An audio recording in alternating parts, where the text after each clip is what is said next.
Shalom Bapak Ibu, salam sehat selalu, salam sejahtera dalam kasih Tuhan. Senang bisa jumpa dengan Bapak Ibu. Lama kita tidak bersua, tetapi jauh di mata, dekat di doa ya. Haleluya. Terima kasih untuk kepercayaan yang diberikan kepada saya, kepada Ibu Gembala. Terima kasih untuk kepercayaan ini. Dan kita percaya sore hari ini kita akan mengalami berkat-berkat spesial dari Tuhan. Hari ini tidak berlambatan saudara, kita baca firman Tuhan dalam Hakim-Hakim pasal 4. Hakim-Hakim pasal yang keempat ayat 1 sampai dengan ayat yang kelima. Maaf, kita akan baca sampai dengan ayat yang ke-6 ya. Setelah Ehud mati, orang Israel melakukan pula apa yang jahat di mata Tuhan. Lalu Tuhan menyerahkan mereka ke dalam tangan Yabin, Raja Kanaan yang memerintah di Hasor.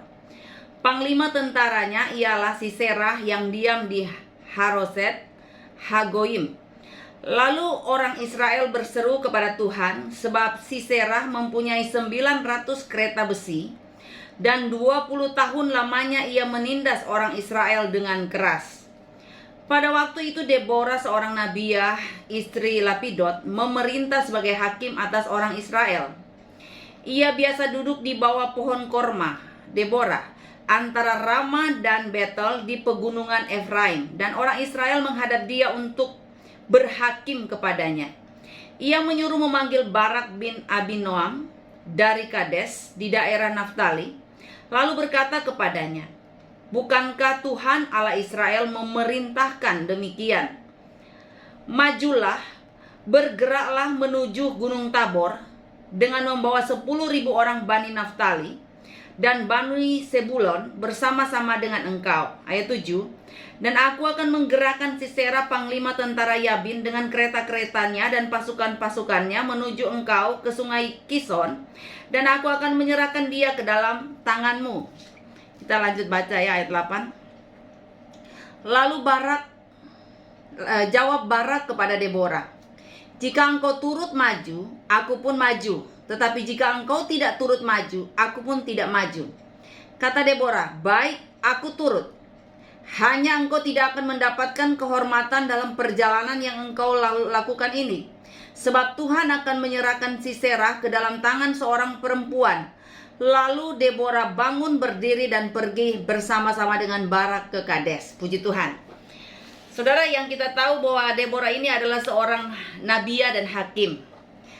Dan dia adalah, saya mau katakan, pribadi di atas rata-rata. Artinya semua kita yang ikut streaming sore hari ini, saya yakin percaya kita punya talenta yang luar biasa. Tapi talenta tanpa dikembangkan itu tidak ada gunanya. Makanya saudara, jadilah wanita-wanita yang menjadi pejuang dan pahlawan di akhir zaman ini. Walaupun kadangkala orang mengira bahwa wanita itu lemah, tetapi coba kita perhatikan bagaimana Tuhan melakukan mujizat yang luar biasa, memberikan sesuatu yang spesial buat Deborah, karena dia menjadi seorang pemimpin yang takut akan Tuhan, menjadi hakim yang benar-benar bertanggung jawab di dalam tugas dan kepercayaan yang Tuhan berikan kepadanya. Dan kita akan melihat bagaimana Deborah adalah seorang yang luar biasa, karena dia adalah seorang wanita yang tidak gampang menyerah dengan keadaan. Walaupun sekarang ini kita melihat masa pandemi belum berakhir, mungkin terjadi jeritan-jeritan, terjadi teriakan-teriakan minta tolong di hadapan hadirat Tuhan oleh karena beratnya pergumulan yang kita hadapi. Tetapi yang kita tahu bahwa ketika kita berdoa, selalu Tuhan datangkan mujizat indah pada waktunya. Ketika kita berdoa dan kita berespon benar di hadapan Tuhan, saya yakin percaya Tuhan tidak akan pernah tinggalkan kita. Kalau kita melihat bagaimana Deborah ini adalah orang yang saya katakan menginspirasi kita semuanya, bahwa dia adalah orang yang begitu respon dengan apa maunya Tuhan. Dia agresif melakukan apa maunya Tuhan, dan dia benar-benar menjadi wanita yang memberikan sesuatu yang spesial bagi kita sore hari ini, bahwa apapun yang terjadi kita tetap semangat. Ya, firman Tuhan berkata, orang yang bersemangat dalam hidupnya, dia kuat menanggung penderitaannya. Walau sekarang kita melihat banyak yang menderita, walau sekarang kita melihat terlalu banyak yang kita hadapi, rasanya tiada harapan, saudara ya, karena goncangan-goncangan ekonomi, goncangan-goncangan dalam bidang usaha apapun sedang melanda kita semuanya, tidak satupun yang terkecuali. Tetapi yang kita yakini bahwa kehidupan kita akan di-cover dan dikendalikan oleh Tuhan. Sekalipun kita melihat ya, Deborah menghadapi masalah yang cukup berat, karena di depan mata dia melihat, waduh, musuhnya ini memiliki atribut perang yang sangat jitu, memiliki atribut perang yang lengkap. 900 kereta besi, ini tidak mudah loh saudara. Tetapi kita melihat walaupun perkara besar, dia lihat musuh di depan mata itu mempunyai kekuatan yang besar. Tetapi Deborah meyakini bahwa Tuhan jauh lebih besar dari musuh besar yang ada di depannya.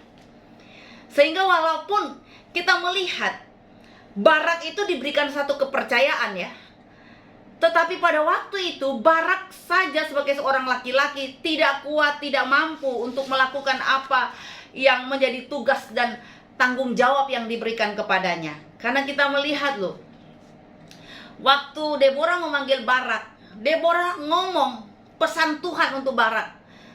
Tetapi apa jadinya? Kita melihat bagaimana Barak sendiri dia mengatakan, kalau kamu maju aku baru maju, ya. Dalam catatan sejarah dan sepanjang tradisi bangsa Israel, belum pernah loh seorang wanita menjadi seorang pemimpin yang mengalahkan pengaruh seorang laki-laki. Karena kita melihat orang Israel menganut sistem patriark. Artinya laki-laki memiliki kedudukan yang penting dan dihormati lebih dari wanita. Singkatnya, kalau kita lihat bahwa dalam kasus Deborah, sistem ini menganut paham bahwa laki-lakilah yang lebih tepat dalam kepemimpinan yang saat ini disandang oleh perempuan, yaitu Deborah. Tetapi kita melihat bagaimana semua bisa dirubah, keadaan bisa berubah, karena melihat sikap hati seorang wanita yang siap berjuang, siap melakukan pembaharuan di dalam kehidupan bangsa Israel. Kita lihat Deborah ini adalah seorang wanita pejuang, ya. Dia rajin dan tidak pernah mengenal lelah serta bertanggung jawab. Itu dibuktikan dalam Hakim-Hakim pasal 4 ayat 5. Dia benar-benar mengerjakan tugasnya. Walaupun dia capek lelah, tetapi kita lihat tugasnya setiap hari selalu ada di dalam medan pekerjaan yang Tuhan percayakan kepada dia sebagai seorang hakim. Bahkan dia adalah seorang nabiya yang dipakai Tuhan untuk menyampaikan suara Tuhan. Para wanita yang dikasih oleh Tuhan, saya ingin menyampaikan kepada kita semua, jangan pernah berpikir kita ini wanita lemah. Jangan berpikir bahwa, aduh saya tidak sanggup, saya tidak kuat. Ingat loh, yang ada pada kita adalah kekuatan doa. Mungkin fisik kita lemah, tetapi kekuatan doa itu akan mengalahkan setiap musuh-musuh di depan kita.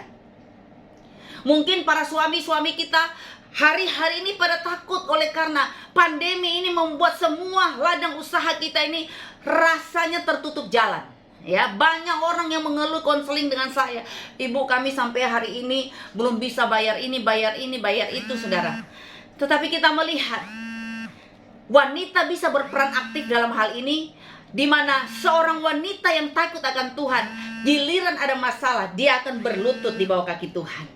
Dia tidak akan menyerah dengan keadaan. Coba kita melihat Deborah, dia tidak menyerah dengan keadaan walaupun yang di hadapan dia ini ya adalah orang yang kuat. Bahkan kita melihat sudah 20 tahun lamanya orang Israel ditindas secara keras oleh Sisera, panglima tentara Yabin, raja Kanaan. Dan kita melihat perubahan terjadi dan penindasan itu berlalu karena ada seorang wanita yang tampil atau yang ditampilkan Tuhan menjadi wanita pejuang, menjadi wanita yang benar-benar hidup untuk menghidupkan orang lain. Coba perhatikan ya, giliran laki-laki tidak sanggup, giliran Barak ini bukan laki-laki biasa. Dia seorang pemimpin yang dipilih juga pada zaman itu, tetapi dia aja takut karena melihat, waduh, 900 kereta dari besi. Tapi Deborah tidak terpengaruh dengan atribut perang dari musuh. Karena dia tahu yang dia sedang jalankan adalah visi dari Tuhan. Dia sedang menerapkan kebenaran firman Tuhan bahwa orang yang berjalan bersama dengan Tuhan diberikan kekuatan baru oleh Tuhan. Walaupun terkadang kita mungkin seperti burung Raja Wali yang sepertinya terbang sendiri. Rasanya cuma aku loh yang berjuang di keluarga ini. Rasanya cuma aku loh yang berdoa di keluarga ini. Rasanya aku yang capek, yang lelah. Saudara, jangan mengeluh. Kalau Anda jauh lebih capek dari suamimu atau Anda lebih capek dari orang lain, berarti Anda spesial karena Anda lebih dipercaya Tuhan untuk melakukan banyak hal di dalam hidup ini. Jangan pernah bandingkan dirimu dengan orang lain, tapi bersyukurlah untuk talenta yang Tuhan percayakan bagi saudara. Berarti saudara mampu menjalankan setiap apapun keadaan yang Tuhan percayakan bagimu hari-hari ini. Karena tidak mudah loh kita hadapi hari-hari ini. Saya barusan menghadapi pribadi-pribadi yang terpuruk secara ekonomi. Bahkan saya diminta untuk pergi ke Jakarta karena ada beberapa keluarga yang mereka memutuskan untuk bunuh diri karena tidak kuat menghadapi kenyataan di masa pandemi ini. Saya disuruh, Bu, cepat berangkat ke Jakarta. Ibu tolong, Bu. Karena ini anak saya, suami saya ingin memutuskan bahwa mereka nggak mampu lagi untuk hidup, mereka memilih untuk bunuh diri saja. Saudara, inilah orang-orang yang nyerah dengan keadaan. Mereka tidak berpikir walaupun di persimpangan jalan Tuhan pasti buka jalan. Mereka tidak pernah mengira bahwa apapun masalah yang terjadi sebenarnya itu melatih iman kita untuk kita bisa melihat bahwa mujizat itu nyata. Karena Tuhan itu ahlinya dalam melakukan perkara-perkara yang mustahil. Makanya saudara, kalau kita dihinggapi dengan roh ketakutan, roh kecemasan, itu paling berbahaya. Karena firman Tuhan katakan, orang kalau sudah dihinggapi dengan roh kecemasan, yang pertama adalah, kalau dalam bahasa Ibrani itu sa'ah. Yang pertama, dia akan susah tidur. Nah, orang kalau susah tidur bahaya loh saudara. Selain pagi-pagi bangun orang kalau nggak tidur emosi tinggi loh. Marahnya berlebihan loh Itu efek dari orang nggak bisa tidur. Oleh karena dihinggapi roh kecemasan. Yang kedua, pengharapan untuk hidup jadi hilang.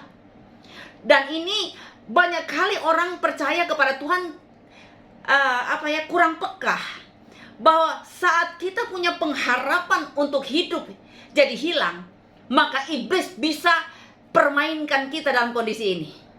Makanya banyak orang di masa pandemi seperti ini dengan kesusahan yang begitu berat, banyak orang memutuskan, aduh, gak kuat, bunuh diri saja. Karena apa? Pengharapan untuk hidup hilang. Tetapi kalau kita yakin di dalam Tuhan ada pengharapan, dan pengharapan di dalam Tuhan tidak akan pernah mengecewakan kita, apapun yang terjadi. Walaupun aku bagai Raja Wali terbang hanya sendiri, burung yang lain sembunyi, bergerombol sembunyi, tetapi justru dalam kesendirian itu kita akan melihat pintu peluang, pintu kesempatan Tuhan akan percayakan bagi kita. Karena Tuhan lahirkan kita dengan talenta-talenta spesial. Jangan matikan talentamu. Yakin, percaya bahwa badai ini akan segera berlalu. Tuhan pasti tolong kita. Sebagaimana Tuhan menolong Deborah, seorang wanita.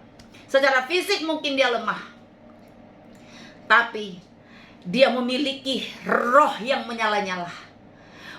Saya kembali ke tadi orang yang dihinggapi dengan roh kecemasan, selain dia susah tidur, dan susah tidur mengakibatkan bangun pagi emosi tinggi. Saudara bisa survei orang yang gak bisa tidur pagi-pagi, waduh, emosi gak stabil, bisa marah-marah bisa tak terkontrol. Nah, yang kedua, pengharapan akan hidup itu akan menjadi hilang. Orang akan malas melakukan segala sesuatu. Apa saja dia anggap semua game over. Karena apa? Pengharapan hilang. Yang ketiga, stamina pasti menurun.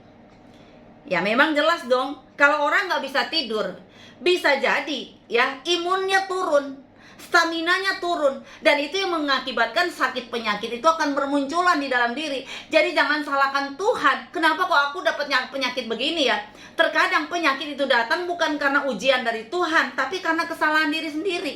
Akhirnya apa? Imun turun, penyakit mulai berdatangan. Makanya hati-hati saudara. Yang berikutnya, yang keempat adalah tekanan hidup akan makin kuat ketika roh kecemasan menghinggapi kita. Untuk itu Tuhan mengatakan jangan takut, jangan gelisah hatimu. Serahkanlah pergumulan kepada Tuhan, maka Tuhan akan bertindak di tengah kesusahan-kesusahan kita. Yakin, percaya saudara, sampai hari ini Anda masih tetap hidup, ada perpanjangan umur. Bahkan mungkin di antara kita ada yang sempat terpapar virus corona. Tetapi kalau belum seizin Tuhan, saudara akan menghadap Tuhan, ya, pasti sakit mungkin boleh dialami, tetapi untuk kematian itu menjauh dari kita. Karena apa? Tuhan masih mau pakai kita menjadi alatnya, menjadi saluran berkat Tuhan yang luar biasa. Untuk itu saudara, mari dengan melihat Deborah, coba perhatikan, Deborah adalah pribadi yang di atas rata-rata. Orang lain lemah, dia berdiri sebagai pemimpin yang luar biasa, pemimpin yang gesit, pemimpin yang bisa menggerakkan para laki-laki untuk mari berjuang. Laki-laki pada waktu itu pada takut semua loh. Tetapi coba lihat, dia menjadi motivator yang hebat. Dia mengatakan jangan takut, Tuhan beserta dengan kita. Ya, Deborah bisa mengubah cara pandang orang Israel pada waktu itu. Walaupun kalau kita melihat orang Israel ini menganut sistem patria, bahwa laki-laki lebih di atas. Tetapi kali ini Deborah membuktikan, walaupun mungkin wanita dianggap lemah, tetapi ketika kita bersujud di bawah kaki Tuhan, meminta hikmat dari Tuhan, Tuhan bisa munculkan kita di atas rata-rata. Saya mau tanya kepada ibu-ibu di sini, mau dipakai Tuhan di atas rata-rata, coba angkat tangan. Ya. Kalau mau dipakai Tuhan di atas rata-rata, berarti saudara, saya katakan, di mana ada masalah besar, di situ ada berkat yang besar. Di mana ada masalah yang mungkin secara manusia kita tidak sanggup, tetapi justru saudara akan melihat perkara-perkara mustahil Tuhan akan kerjakan bagi setiap kehidupan kita. Saya pastikan wanita-wanita di sini adalah wanita-wanita yang akan dipakai Tuhan untuk berperang di masa sekarang ini. Ya, kita tidak sedang mengabaikan para laki-laki, tetapi kalau laki-laki tidak bisa, mari kita maju. Amin. Saudara, hidup adalah sebuah kesempatan. Kesempatan yang ada mari pergunakan dengan baik. Jangan sampai kesempatan itu lewat. Kalau mana Tuhan mempercayakan engkau hari-hari ini untuk jadi pendoa, pemimpin pujian, pendoa syafaat, bahkan mungkin dipercayakan memimpin komsel dan sebagainya, jangan mengatakan, "Nggak mampu Tuhan, nggak kuat Tuhan. Aku punya masalah aja belum terselesaikan, terus aku mau melayani Tuhan, bagaimana mungkin?" Saudara, masalah itu dalam kendali Tuhan. Ketika Anda melakukan maunya Tuhan, saya percaya urusan pekerjaan, urusan masalah pasti diselesaikan Tuhan. Asalkan apa? Dahulukan dulu kerajaan Allah dan kebenarannya, maka semua akan ditambahkan kepadamu. Yang ditambahkan apa? Penasaran kan? Yang ditambahkan itu adalah perkara-perkara tak terduga, yang tak pernah dilihat oleh mata. Itu yang dikerjakan oleh Tuhan kita. Coba lihat, Deborah telah mengubah cara pandang orang Israel. Sehingga kita lihat, oleh karena Deborah tampil menjadi wanita yang bisa membebaskan orang Israel dari tekanan orang Kanaan. Kita lihat, amanlah negeri itu ya selama 40 tahun. Itu kita bisa baca di dalam Hakim-Hakim 5 ayat 31. 40 tahun aman, 20 tahun ditekan, ya, 20 tahun masa penjajahan. Tapi Tuhan bisa ubah semuanya, ya, sehingga mereka bisa menikmati keamanan 40 tahun, ya. Ada kelipatan. 20 tahun ditekan, tapi 40 tahun mereka aman dalam perlindungan Tuhan. Makanya saudara, biarlah kehidupan kita ini berdampak benar bagi orang.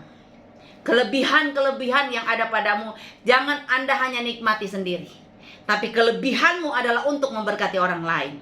Kelebihanmu adalah untuk mengubah cara pandang yang negatif menjadi yang positif.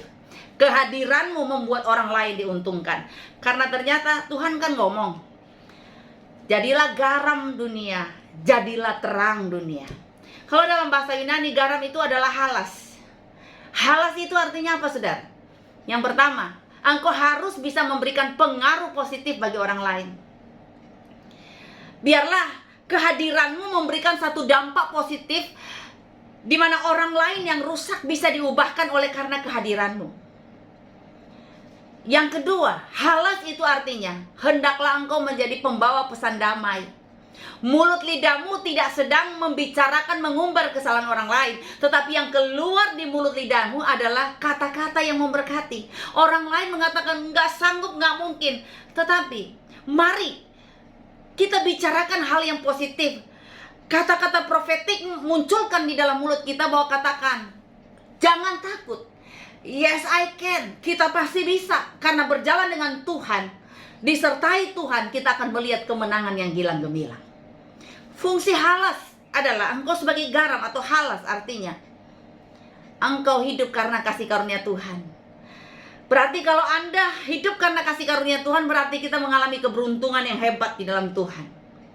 Nah, kalau kita ini sudah merasakan bahwa hidup kita beruntung, biarlah kehadiran kita juga membuat orang lain diuntungkan. Kehadiran kita di perusahaan membuat perusahaan itu diuntungkan. Bukan kehadiran kita di perusahaan itu merugikan, oleh karena kita korupsi, kita menggunakan berkat-berkat di perusahaan itu dengan hal-hal yang tidak baik, tidak benar, tidak berkenan di hadapan Tuhan. Biarlah kehadiran kita di tempat kerja memunculkan satu warna yang indah, di mana, waduh, enak ya, dengan adanya Ibu Yuna, dengan adanya Ibu Sri, Ibu Liandayani, Ibu Lydia. Enak ya rasanya, kok suasana ini jadi segar, jadi tenang. Karena apa, saudara? Kehadiran kita membuat orang lain diuntungkan. Kehadiran kita membuat orang lain diperdamaikan, ya. Makanya Tuhan bilang, akulah Raja Damai itu. Karena Tuhan datang di muka bumi untuk mendamaikan. Dan hendaklah kita juga mengikuti teladan Tuhan. Dalam situasi apapun kita menjadi alat pendamai, bukan alat perongrong, bukan alat perusak, penggosip. Tapi biarlah kita menjadi wanita-wanita yang hadir untuk bisa menjadi pembawa damai bagi banyak orang. Apa itu terang? Hendaklah engkau menjadi terang dunia. Terang kalau dalam bahasa Yunani itu pos, PHOS, artinya pikiranmu berkualitas tapi disertai dengan kelakuan yang berkualitas. Jangan Anda hanya merasa hebat secara intelektual, Anda punya ilmu yang hebat, tapi Tuhan katakan ilmu yang hebatmu juga harus disertai dengan apa? Kelakuan yang berkualitas. Karena banyak orang hebat secara intelektual tapi bobrok secara moral. Dan Tuhan berpesan kepada kita hari ini, kalau Anda memiliki kehebatan, talenta yang luar biasa, pergunakanlah semuanya itu untuk kemuliaan bagi nama Tuhan. Jadilah pribadi yang di atas rata-rata. Karena kita melihat contoh Saul, dipakai Tuhan luar biasa, tetapi karakternya itu di bawah rata-rata. Akhirnya apa? Dia lengser dari jabatannya. Dan dia sebagai seorang raja, ya, tidak memerintah untuk selamanya. Tapi Tuhan menggantikan seorang Daud yang rasanya secara manusia, wah, tidak masuk hitungan. Tetapi kita melihat oleh karena Daud adalah pribadi yang di atas rata-rata. Dia telah membuktikan kesetiaan, ketaatannya, pengorbanannya di hadapan Tuhan.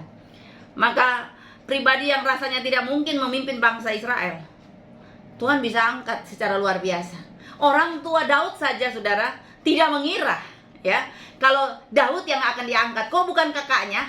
Kok bukan kakak nomor 2-nya, kakak nomor 3-nya?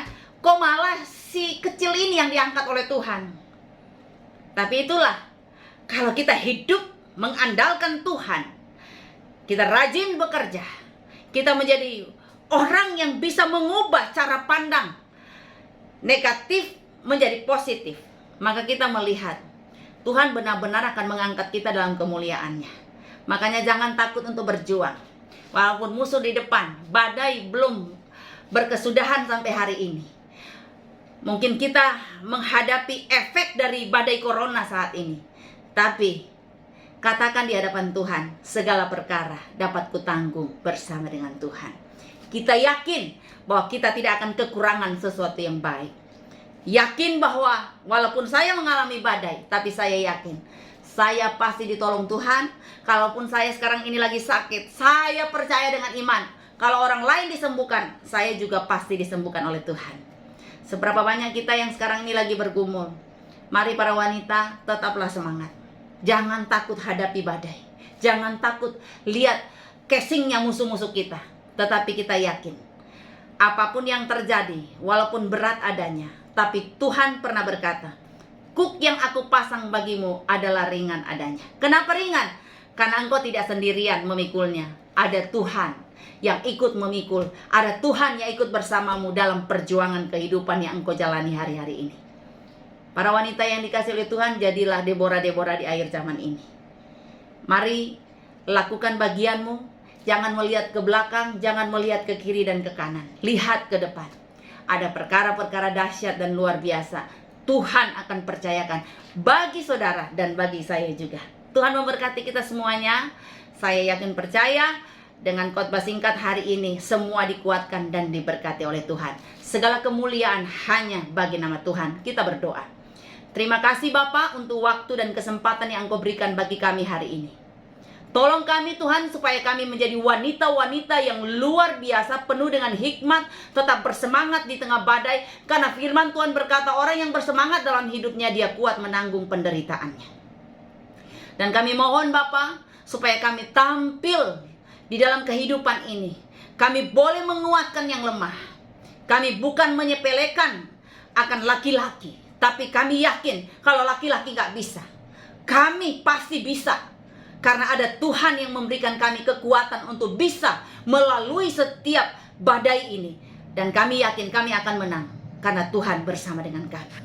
Terima kasih Tuhan, ini yang menjadi doa kami. Segala kemuliaan hanya bagi nama Tuhan. Terpuji namamu Bapa. Haleluya. Amin. Puji Tuhan, Tuhan memberkati kita semua.